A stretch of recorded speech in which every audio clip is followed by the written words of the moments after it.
ngayon, paparehistro tayo ng motor sa UCIS sa bandang Project 8. Lagi ako nang nagpaparehistro ng motor doon. Parang last year doon ako nagparehistro lagi, tapos last year lang. Basta parang gano'n. Mabilis kasi doon, tapos nirecommend siya nung ano ko nung classmate ko. Sabi nga mabilis nga daw doon. So last year doon ako nagparehistro. Ngayon doon din ako magpaparehistro. Bala ko sana dyan lang sa Novaliches. Ay, sa Novaliches ba yan? Basta yung dyan banda sa SM Fairview. Doon sana ako magpaparehistro, kaso ano, madami yata nagpaparehistro doon. Unlike doon sa UCIS, mabilis lang, saka onti lang yung mga nagpaparehistro ng motor doon.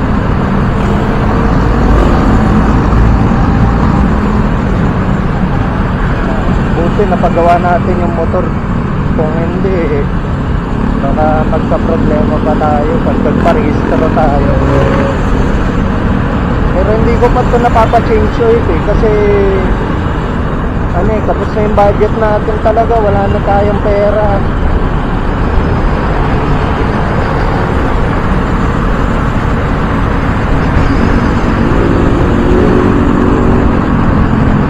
Pero okay lang naman siguro kasi kakapa-change oil ko lang na ito, parang ilang months pa lang, 3 months yata, 2 months, parang ganun pa lang. Bali pa-change oil ko na lang siguro to pag sahod. Grabe na ano dito, mga sasakyan. Mga tulad yan, tignan niya yung jeep po. Kung makali ko, kala mo motor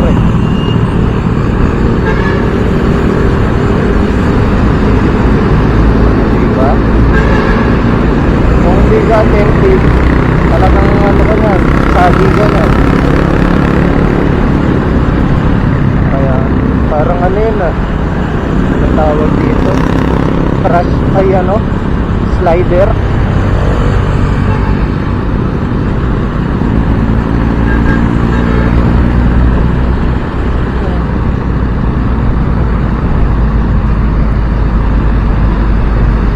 Sa yata ako dadaan, sa Luzon na lang para mabilis.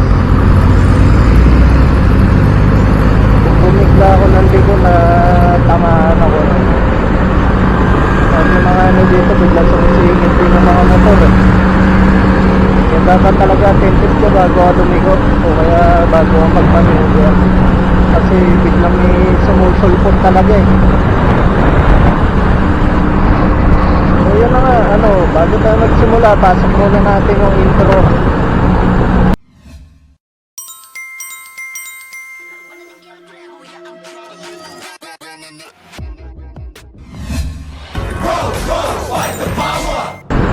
So ayun, ano nga bang kailangan bago na motor? Magparehistro.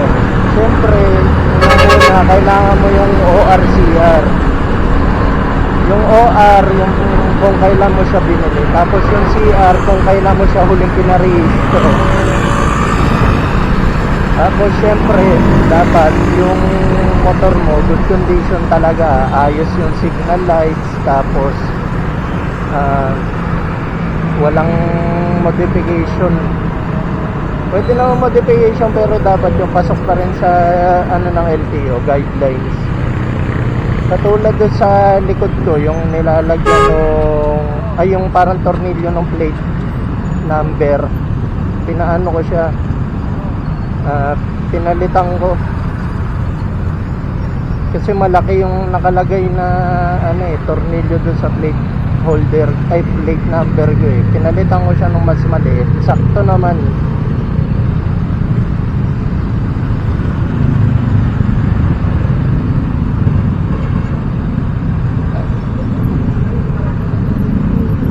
Kailangan kong palitan yung tornilyo niya dati kasi yung plate number ko talagang yung anuan ng tornilyo, yung pasukan ng tornilyo, sira na. Traffic, grabe.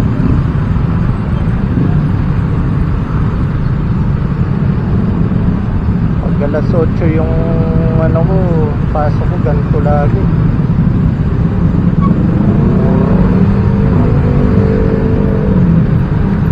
Ano kaya, liko na ako.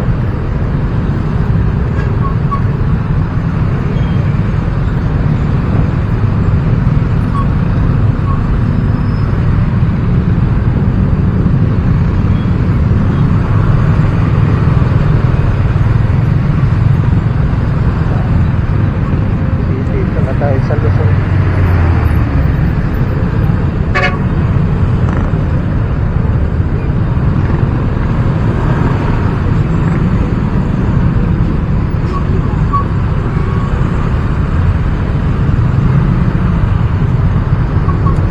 Sunod pa daan.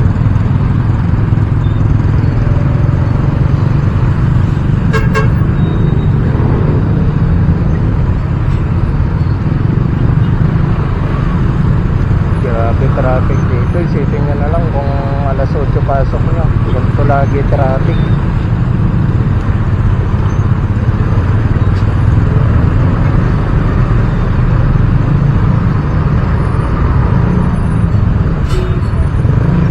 Dito pa lang yan. Paano pa pag umabot kayo na ano?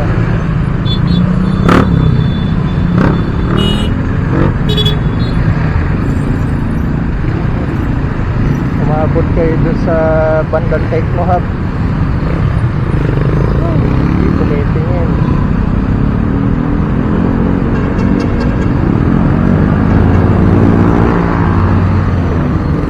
Dito na.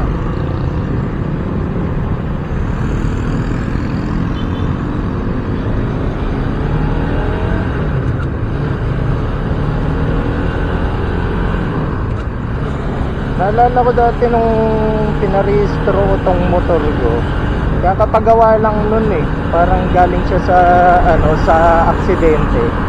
Ayun yung ano, yung natumba yung motor ko nung taxi driver. Nasa vlog 1 ko yun eh. Bali dumaan ako nun sa ano, dun sa bandang, kanya ba yun, Central ba tawag nila doon. Tapos nung nandun na ako sa ano, bandang Iglesia, biglang nasira yung motor. Talagang ano, nagka-problema. Natanggal yung parang ano niya, yung rod niya sa shifter. Ayun yung ano, pinalitan. Pero ano, sa kasamaang palad, natanggal siya, pumalas. So hindi ko magamit yung shifter ko nun kasi nga nalaglag eh. So ang ginawa nung ano, nung nagkabit, tinawagan ko siya, tapos pinuntahan ako. Pero inabot din ako ng ano eh, na kalahating ano, araw. Parang lunch na siya yata dumating nun. Kasi galing pa siya ng ano eh, Fairview. Mabilis lang naman, bali ang ginawa namin nun, since nawala, tapos wala siyang extra doon. Buti na lang talaga na dala ko pa uwi yung ano ko, yung dati kong shifter, yung pinalitan niya. So pinadala ko yun, tinawagan ko pa si mami nung para dalhin yung shifter na yun. Tapos nung ano na,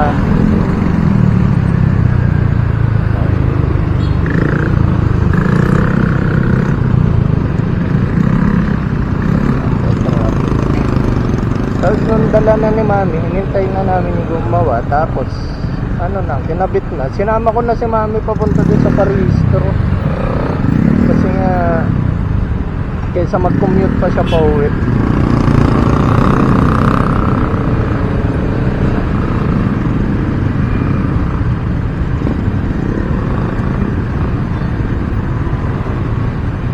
Traffic at dito.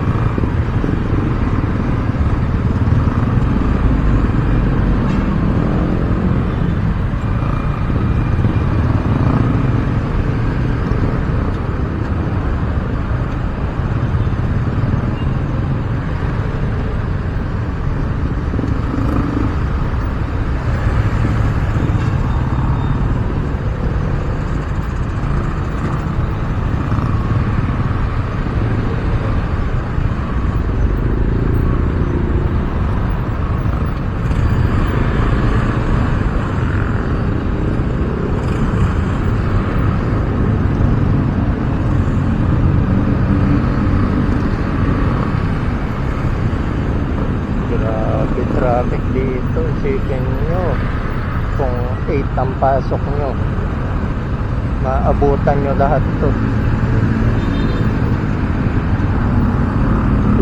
Ang naliligo pala na manlaluming.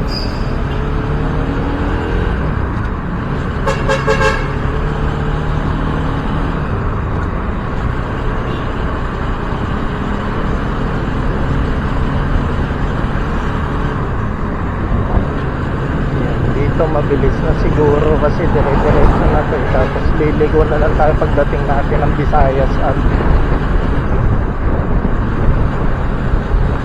So yun nga, pagkadating namin doon, ginawa ka agad, parang pina-inspect ko agad, wala namang problema.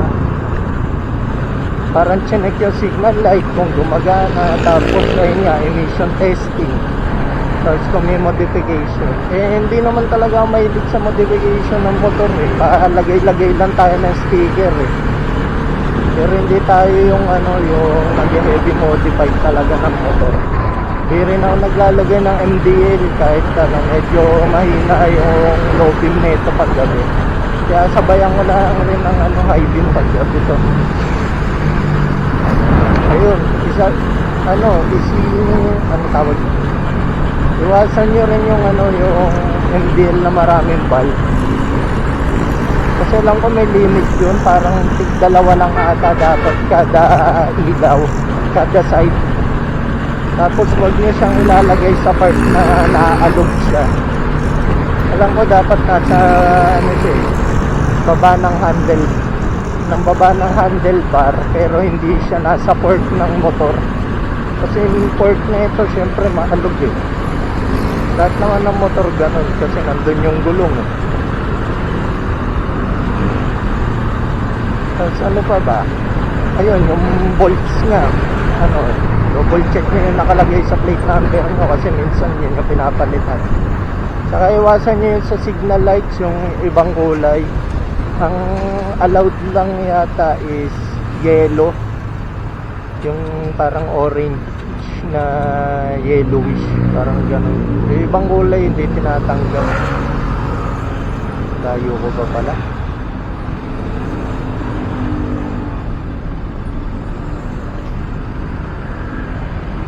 Tapos pa ba? Ayun, yung mga pipe na malalakas dapat nasa 99 decibels lang yung pinaka tunog niya pag pag binomba ng alam ko 1,000, 2,000 yata. Pag lumagpas doon alam ko bagsak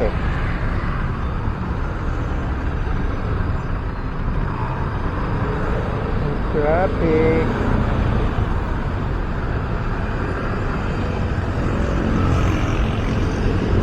Pagpasensyahan nyo na kung medyo magulo ako mag-explain, kasi di talaga ako sanay mag-vlog ng informative Parang nabanggit ko lang naisip ko lang tong topic na to kasi nga papunta rin naman tayo doon. Tapos syempre ni-review ko na lang rin yung mga yung mga alam kong bawal saka pwede. Yun sa backplate holder, alam ko bawal yung acrylic na nasa harap, yung natatakpan yung motor, kasi nga daw pag nare-reflectan siya ng ilaw, siya hindi makita yung plate number, yung mga number doon sa plate number. So ginawa ko, dahil bumili ako and wala na talaga support yung yung plate number ko matatanggal talaga siya. Ginawa ko, nilagay ko sa harap sa likod, parang ginawa ko siyang palaman, kasi kaysa naman bumili pa ako ng plate holder, meron naman ako nung acrylic, kaya na lang itapal ko sa likod. Saka mahal kaya, parang bili ko dito sa acrylic 140 plus na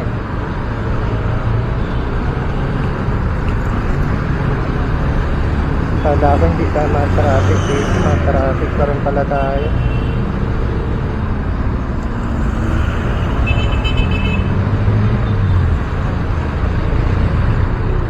Ang layo ng likod.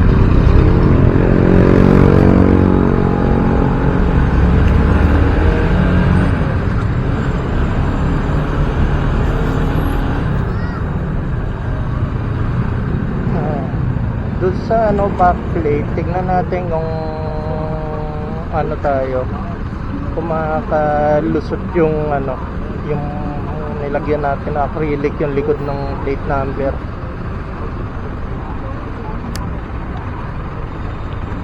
Pero feeling ko ma-approve yung kasi wala naman siyang harang eh.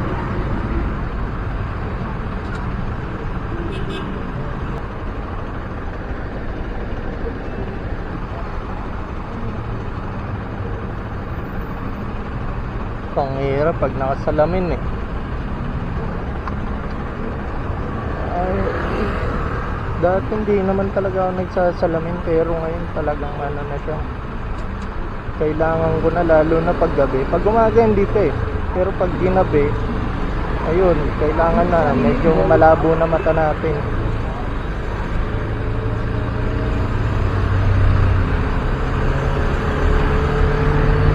Buti na lang nandyan si Grace, yung ko, partner ko.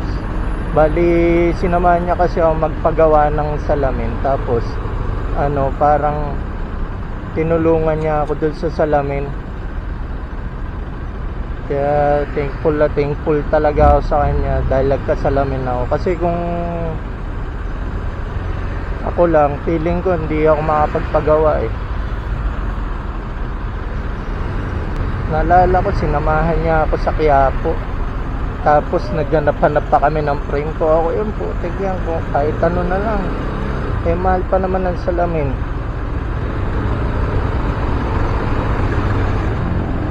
Traffic rin pala dito. Siguro pag nagpa-renew ako ng lisensya, re-required na yata nila siguro sa akin yung salamin. Kasi labo na ng mata ko, hindi na ako papasa doon sa ITES eh.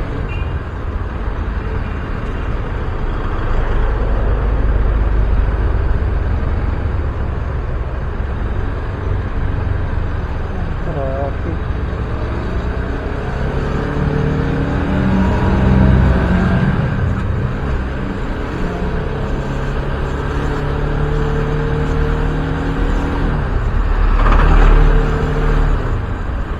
Dito na rin pala tayo.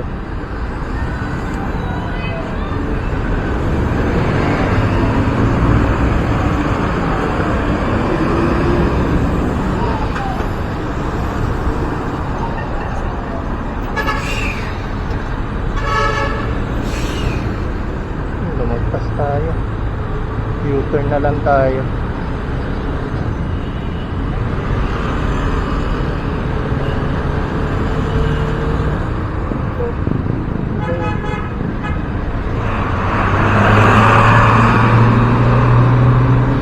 Dami na natin to, laki na ito eh. Ay hindi, meron pa pala. Doon na lang tayo mag left turn sa kabila.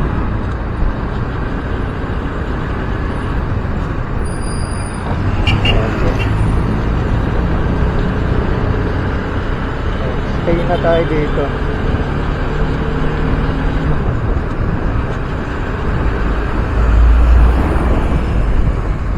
Lumagpas na tayo, huwag na natin piliting lumingo, mamaya doon pa tayo ma-aksidente. May mga next stop naman kaya may mga U-turn naman eh. Ay no, left turn. U-turn na lang tayo. Wala pala left turn dito. Hindi, pwede pa pala, diretso pa tayo. Doon na lang tayo lumiko sa Victory Oil.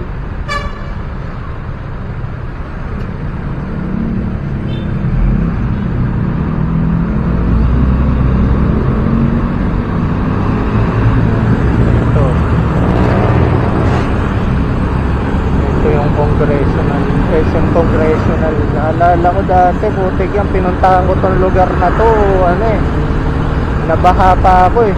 Talagang lakas ng ulan noon nung pumunta ako dito.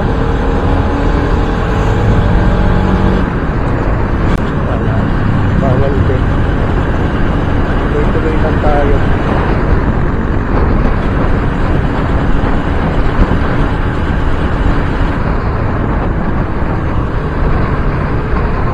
Hindi ka mag-left turn dito.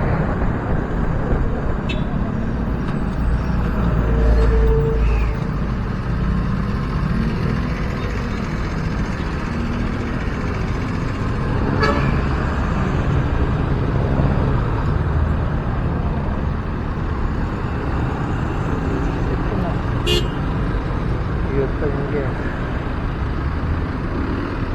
Dayo nga lang ng U-turn. Pero may left turn doon eh. Hindi naman tayo nagmamadali. Napakaagap eh.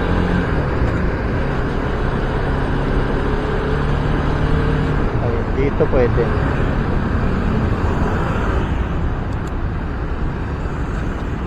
Ayun, pwede nga. Nakita ko yung taxi. Nagsisignal pa left eh.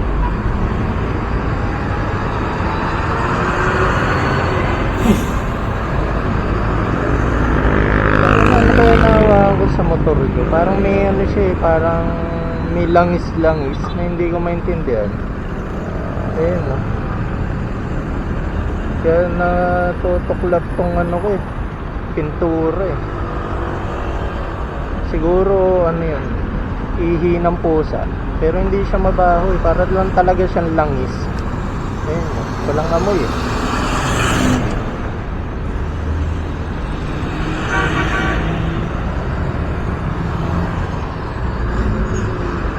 Malapit dito. Tama lang pala yung daan natin. Nag-U-turn lang tayo. Yung lang medyo malayo. So dahil malapit na tayo at wala namang kwenta-kwenta ang pinag-usapan natin, review lang natin yung mga ano, yung mga bawal. So bawal yung may acrylic cover sa plate number, yung nakaharang, pero sa likod na lang po pwede. Basta wala lang siya naharangan talaga, pwede yun. Tapos yung mga nuts ng ano, yung tornilyo sa plate number, ang sabi bawal palitan yun. Parang yung kung ano lang yung inano ng LTO, yun lang. Eh kaso dahil ano nga, nawala yun sa atin. Pagka bigay sa akin ng plate number, parang ilang araw lang na laglag yung tornilyo nito eh. Kaya napilitan akong palitan. Tapos yung mga ano, MDL na maraming valve, ayun, bawal yun. Tapos yung ano, may ingay na pipe, bawal yun. Yun yung pinaka alam kong bawal. Tapos syempre yung signal light na ibang kulay, pati yung sa headlight, bawal din pala ibang kulay doon. So yun na lang ko, yun lang yung bawal eh. Kung minamiss ako, siguro paalala nyo na lang. Tapos pagka ano ko, pagkatapos ko magparehistro, i-update ko kayo. Pero siguro dito muna, putulin ko na. Tapos continue na lang ulit tayo.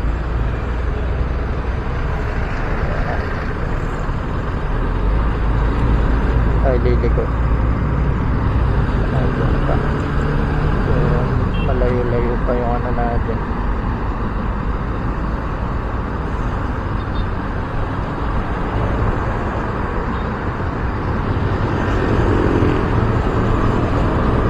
Pala dyan. Sa next ano pa tayo, next na liguan. Ayun, dito tayo, Catleya.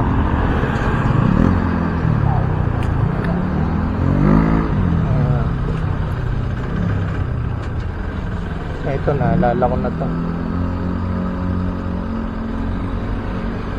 So yun, ano, update ko na lang kayo pagkatapos. Bye muna.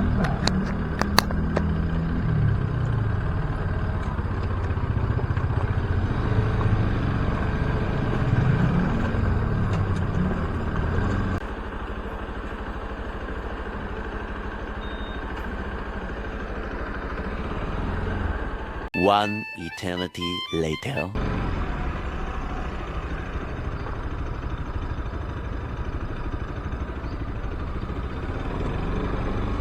Pauwi na tayo.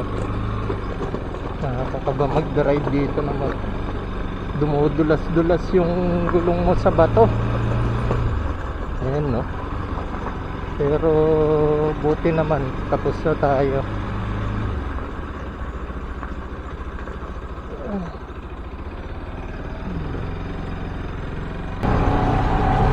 Uwi na tayo.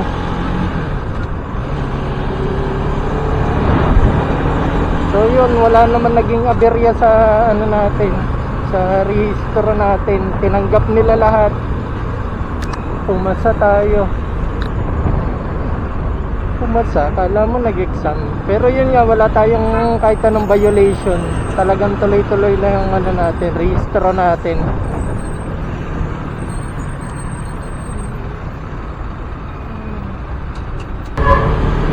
So ayun, wala tayong violation. Basta pag pumunta kayo sa mga testing center o ano kayo, parehistro kayo ng motor, siguraduhin nyo lang i-follow nyo lahat ng bawal. Follow nyo lahat ng bawal tuloy. Huwag nyo gawin lahat ng bawal. So ayun, iwasan nyo lang yung yung maglagay ng kung ano-ano na bawal sa motor nyo. At safe talaga kayo dyan. So yun nga, basta pag magparehistro kayo, siguraduhin nyo lahat pasok sa guidelines ng LTO para wala kayong aberya. Kasi kanina nung paalis ako, parang may nagka-problema dun.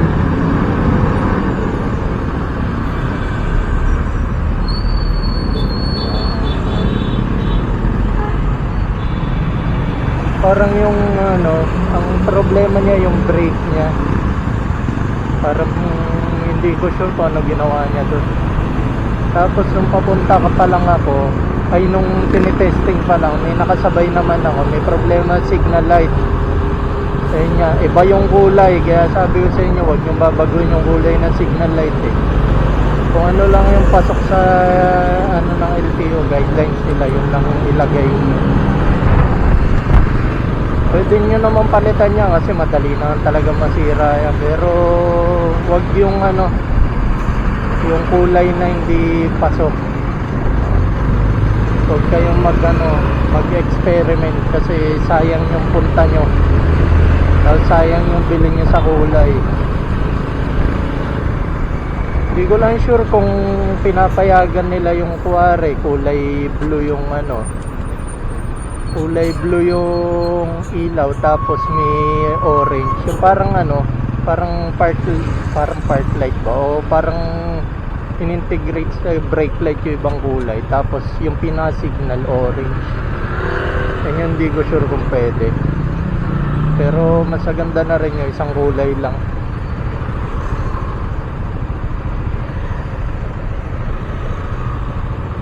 Traffic pala dito sa ganitong oras. Talagang nasaid ako doon sa gastos ko ngayon kasi sinabay-sabay ko pati yung mga maintenance.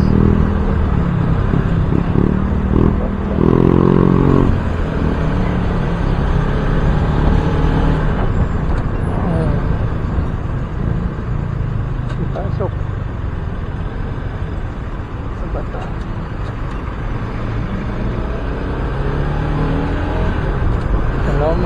May stoplight eh.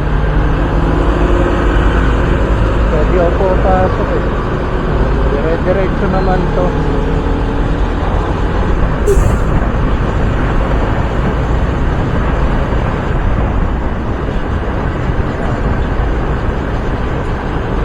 Medyo lang, marami lang stoplight.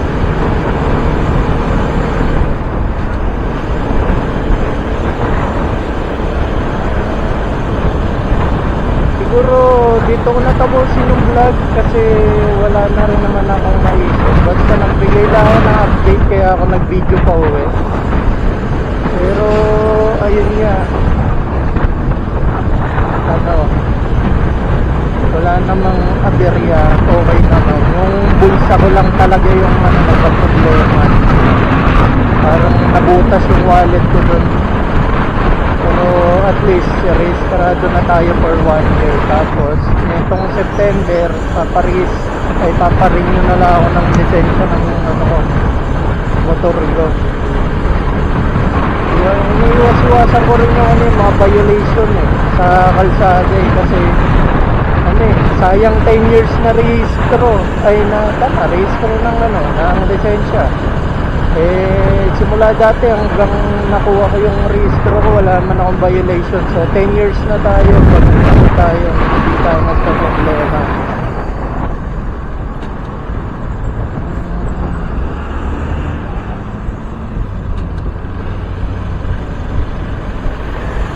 So yun guys, hanggang dito na lang talaga. Babush na.